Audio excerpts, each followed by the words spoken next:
Hello, everyone. Looks like I'm live. I'm hopeful that you can also hear me. That would be helpful. We'll see. Um, Let me turn my volume down. Here we go. Thank you, everyone, for joining. There's, I think, 9 people are watching right now, which is more than I expected.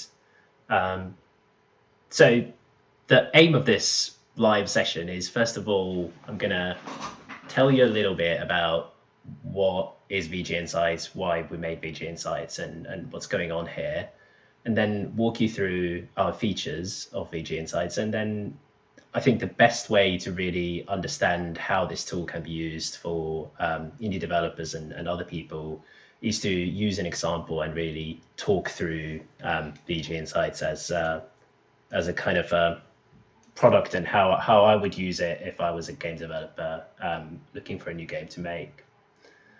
To get started, VG Insights started as a company about a year ago now.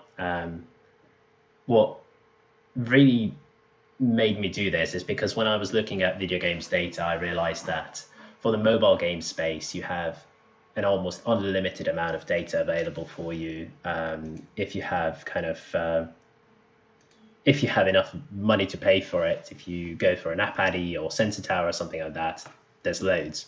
For PC, that's not necessarily the case. So there's Newzoo, which is great, but it's kind of high level. And then there are a lot of great tools like Steam Spy and SteamDB that have been kind of designed to kind of give a very good overview of one specific game, but it's much harder to look at it at a sector level or look at it at a kind of genre level or the specific kind of here are the 50 games I care about because they're close to what I'm trying to build. What's the overview of these games? And Video Game Insights very much tries to tackle that through kind of 4 core tools that were built. First of which is Steam Analytics. So this is a tool that right now looks at 58,000 games that have been announced or published on Steam. And you can really filter it down to whatever amount of games that you want. You can look at the main genre, the subgenre. Is it a anime, comedy, cute, dark themed game? When was it released? What's the rating or units sold? And it tells you what the average price for those games are, how well are those games rated, what's the price distribution. So for all of the games on Steam, 40% of games are kind of in the 0.1 to $4.99 range. And what's the revenue distribution? Out of all the 50-something thousand games on Steam, more than half don't even make $5,000. Then it kind of breaks down this revenue distribution either by units sold or sales, looks at the median, how much kind of does the 50th percentile of games make, and looks at the top 1%. And obviously this changes based on what filters you apply, and also looks at how many games have there been released over the time. The next tool, Genre Analytics, looks at it at a much more kind of higher level view. It talks about, first of all, the first graph is talking about the median sales and number of games released over time. Essentially, what this is telling you is a very rough idea of supply and demand. So on the x-axis, it tells you how many games of that genre or subgenre were released in the last 365 days. So for base building, for example, that's 248 games.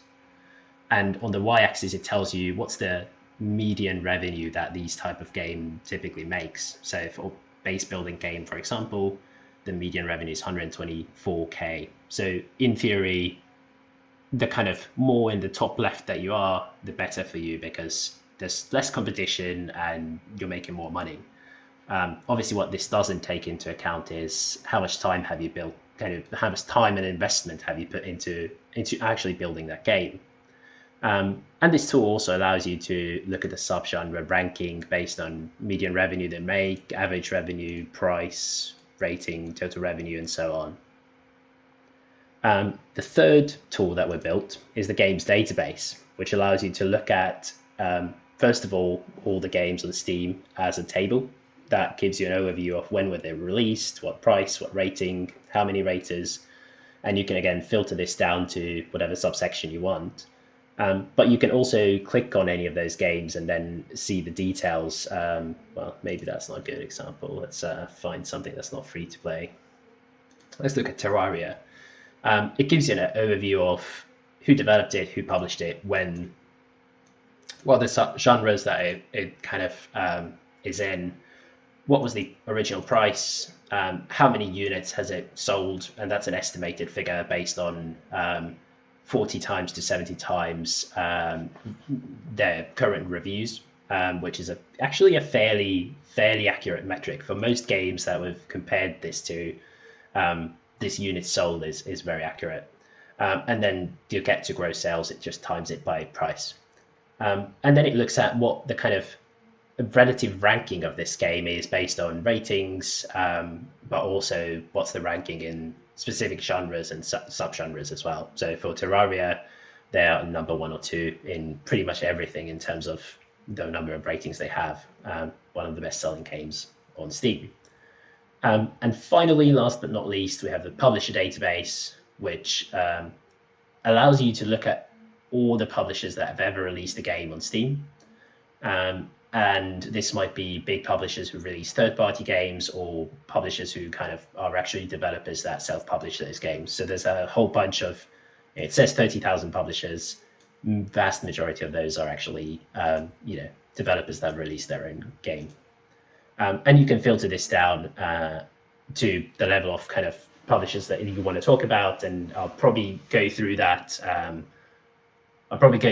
Once I actually bring an example and kind of go through methodologically how would you use VGI for that specific example.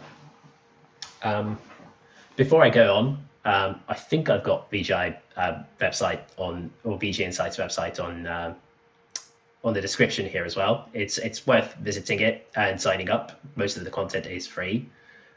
Please subscribe to the YouTube page. I created it like a day ago.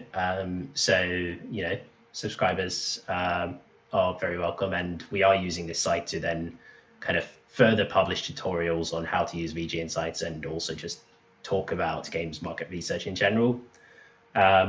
Is there anything else that I want to plug? If you like the product, subscribe to it as well. It's only like £10 a month, or $14.50 I think in dollars. You get a lot out of it, but it also helps us to actually spend more time developing it full time and making it better for you. But going on, I would really like to start by creating a hypothetical game or genre that I want to build a game in, and then kind of walk you through how I would use VG Insights for all of this. And then after that, we can do a Q&A session. I'll answer your questions, and I'll also tell you how to get the free 2-week subscription that you're here for. It won't be very long. I'll try and make it short. The first place I would start at is our genre analytics tool. So before I even start developing a game, I've got a couple of ideas, what kind of games I like to play. I've got ideas of what games are actually realistic for me to develop. A 4X game maybe is kind of slightly above what I want to develop, because that takes a lot of time. Same maybe for open world survival craft. I know Valheim was created by like 3 or 5 people, but realistically, I'm nowhere near to those skill levels. So this will help me get a picture of knowing what I like and knowing what I'm capable of, what are the best genres to actually focus on. And I'm quite a big fan of city builders and base building games and colony sim type of games. And actually, they're not necessarily that difficult to develop. Out of all the different things that you could develop, you could make a pretty simplistic version of those games. But they lie fairly high in the kind of top left range of the Steam genre supply and demand curve. So actually, that's a pretty good place to start. I know that there's not loads of them out there versus like I don't know, arcade or puzzle games that have been released, almost 2,000 every year. And at the same time, generally in the previous experience, the games that have been released in that space have made a fair amount of money, which is good. I like that. Let's try and make a living out of this. So the next place I would then focus on is Steam Analytics. I would plug in some of the filters that really describe what my game would look like and see what's left. So game mode, we know it's a single player game. That's what I'm going to focus on. In terms of genres, what was I saying? I'm going to go for a city builder and a colony sim combination. That's what I'm going for. We're already down to 180 games, not 58,000 anymore. So that's good. That's really narrowed down the selection. What else can we do here? I want my games to be released after 2018 because that's the kind of more recent games really give me an idea of what's happening in that space.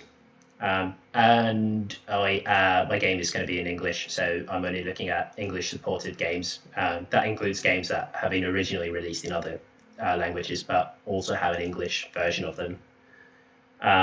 And I'm also going to put down a minimum unit sold as 300 because I want to exclude the games that really haven't done well at all, or have been kind of hobby projects that have been released for the fun of it.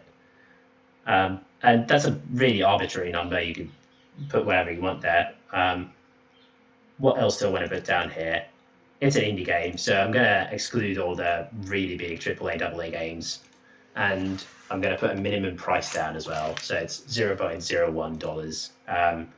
I don't want to look at 3 games. What does that leave me with? That leaves me with 73 games released over the last, 3 years. So now I'm going to start building a picture of what does that game space look like.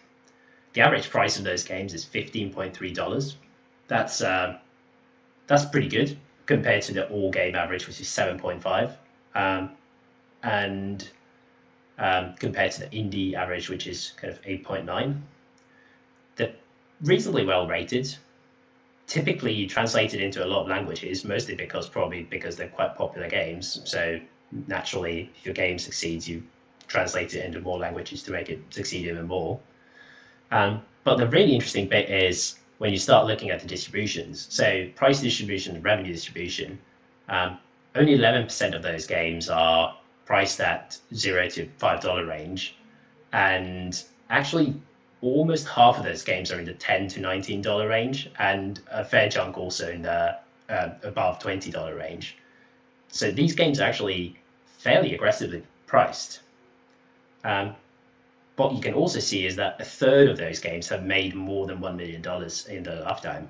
And that's out of the games that have been released in the last 3 years alone. So I assume if I remove this filter, that will actually go up even more.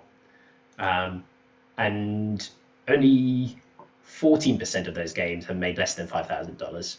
If you remember when we started, that was only over 50% of all games on Steam have made less than $5,000. So that's a pretty decent subgenre, it seems. Like the games in here do pretty well.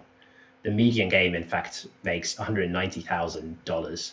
Okay, that's pretty. If I'm thinking about, a year and a half, 2 years development time for my game, $190,000 sounds fairly good if it's just a solo developer making this. And finally, you can look at the number of games released over time. And you can really see a spike here. Is that a COVID spike? Did everyone start making city builder games when COVID hit? Maybe. Back in the day where you could go out to town, but now you replace it with virtual cities. Maybe that's the spike, but that's kind of declined. But then pick up again in April and May. But generally, you see about kind of two to 4 games maybe released every month. That's kind of looks like that. It was less than that before. Okay, that's fairly interesting, but that gives me a very general overview picture, and I still don't quite understand whether these actual games would look anything like my game. So what I can do next is look at those 73 games that have been released that fit that genre in the actual games database. So now I've got all of those 73 games ranked by, I think, number of raters. Yeah, so ranked basically by how many of those games have been bought. And I can look at the top ones. They are Billions, Medieval Dynasties, Islanders, Dawn of Man, and open up the individual games pages for them, and check out their Steam page as well, and really understand, is this the type of game that I'm actually building? And who are those top games, and kind of who are they targeted for as well? So, for example, they are Billions. It looks like they are actually a city builder game. That's good. Colony sim style game. Something about zombie apocalypse. That's cool. Maybe that's the kind of game I want to make as well. And when I look at the reviews, I can also, well, top review not recommended, but generally people love this game. And I think what you find if you go through these games is they say it's super difficult. This game is made for people who don't want to play games just because they're fun. They want to play games because that's hard, and if I win, I've achieved something. If you go through some of these other games, Medieval Dynasty maybe not the right idea, but Islanders, for example, they've taken a very different approach. It's much more relaxed and atmospheric, and kind of almost like a form of meditation to play this game. So you can really start seeing the trends in that already quite specific category of games that you're building. And that gives you an idea of kind of where to focus next. And if I want to narrow this down, I could go down to Steam Analytics, and maybe I know that I want to make a pretty difficult game. I want to make something like that zombie apocalypse game that we saw at number 1. So we can put a theme of difficult down, for example, and see what's left there. Well, only 7 games that have been released, but that's a pretty specific set of games now. I can see that these games are all priced really high. More than half of them have made over $1 million. They're actually doing really well. And I can see that 4 out of those 7 were released within the last year. And I can look at their individual performances, look at who they are, what they do well, what do they not do well. And that gives me a pretty good idea of what do I want to focus on going forward. The next natural question is, once I've kind of got some way into developing this game, how much should I actually charge for it? And that brings me back to Steam Analytics, and maybe I want to remove the difficult tag for this purposes to have a slightly bigger subset of games. And it gives you a pretty quick idea of kind of, I can actually charge a fair amount for this game, depending on obviously what level of kind of quality I'm producing this at.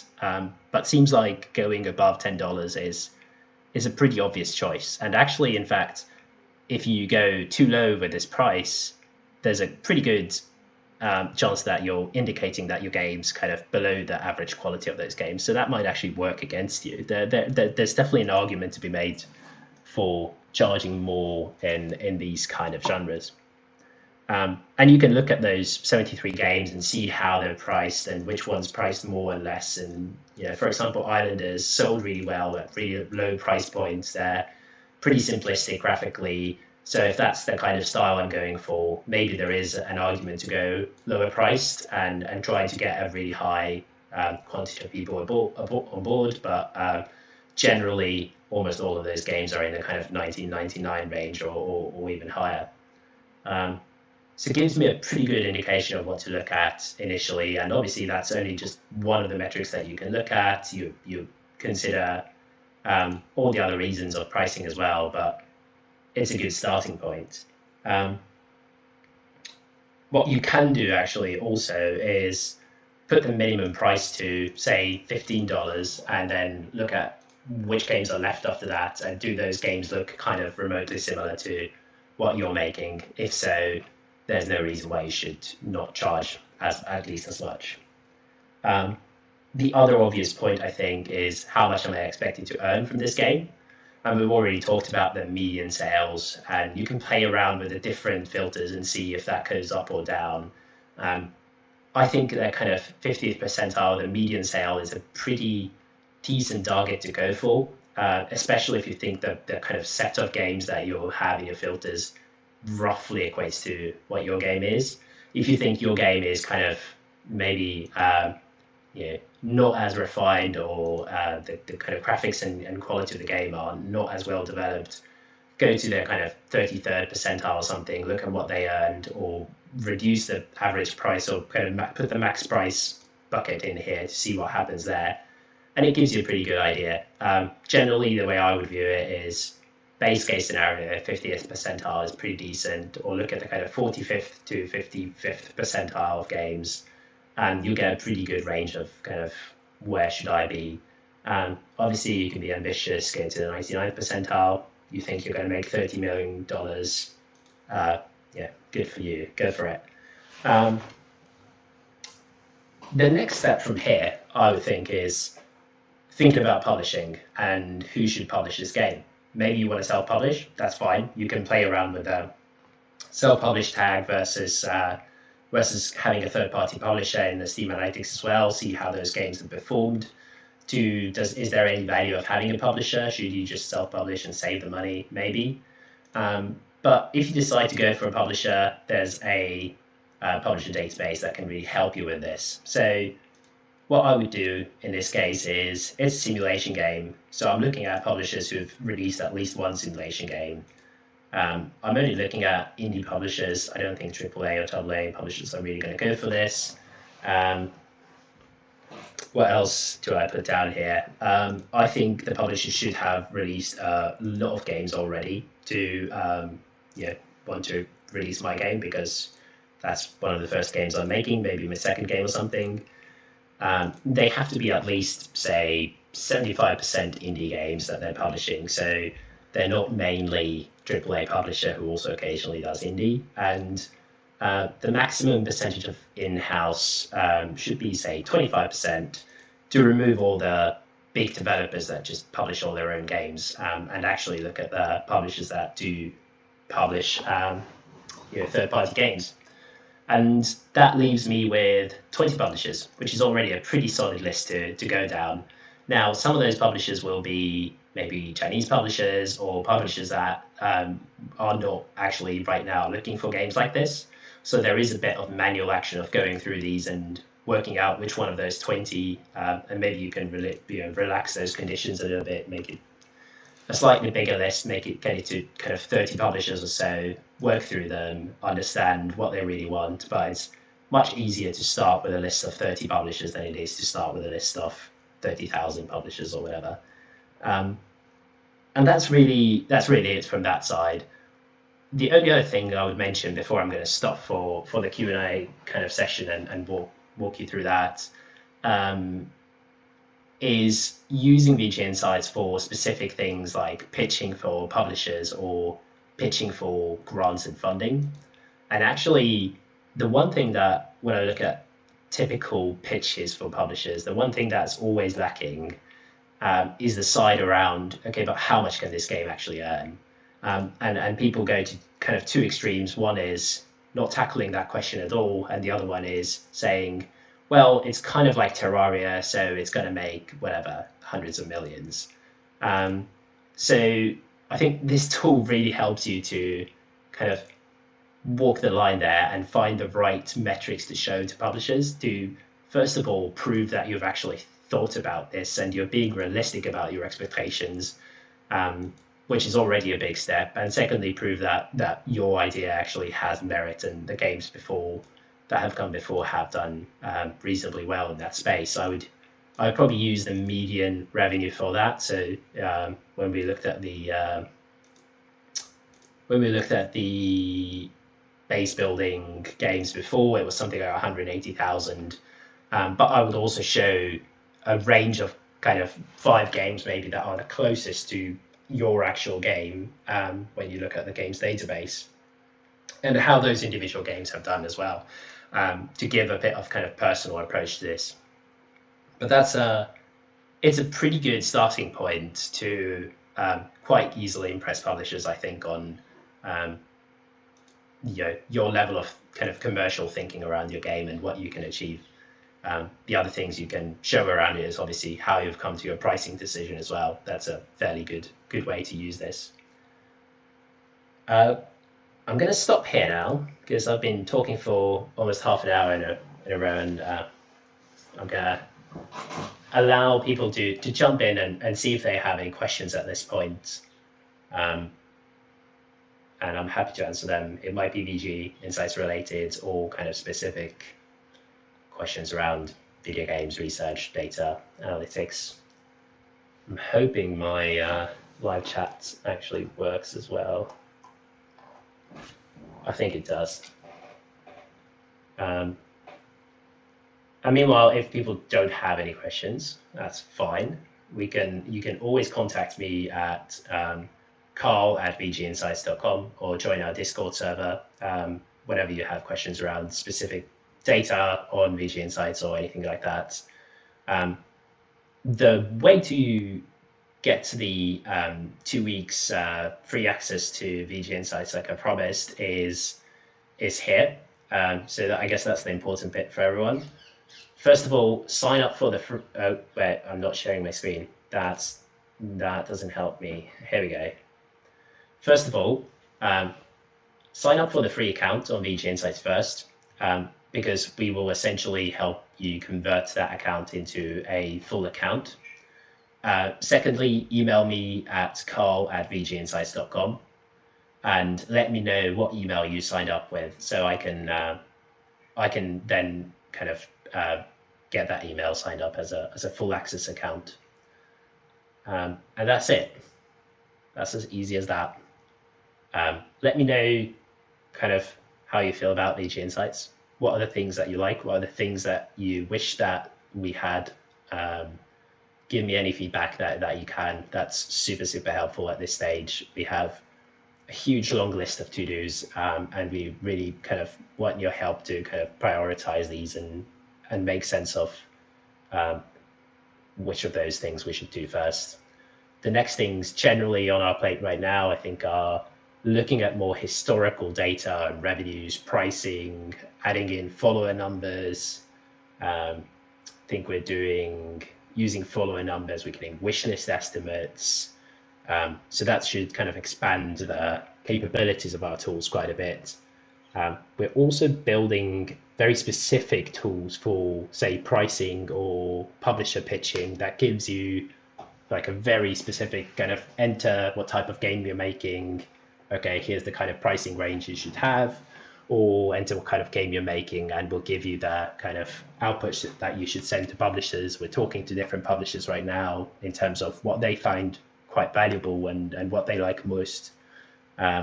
And hopefully these tools in the coming months or so will go live and you'll find useful. But again, let me know if you find that kind of stuff useful. That would be very helpful. All right, I think I'm gonna stop here now. I'm gonna be available on Discord kind of all evening today. If you have any further questions, let me know. Reach out to me, or at least kind of, write to me that you heard me and I didn't talk to myself, or I wasn't muted the whole time, because that would be unfortunate. Thanks for tuning in, and yeah, hopefully seeing you in the next video.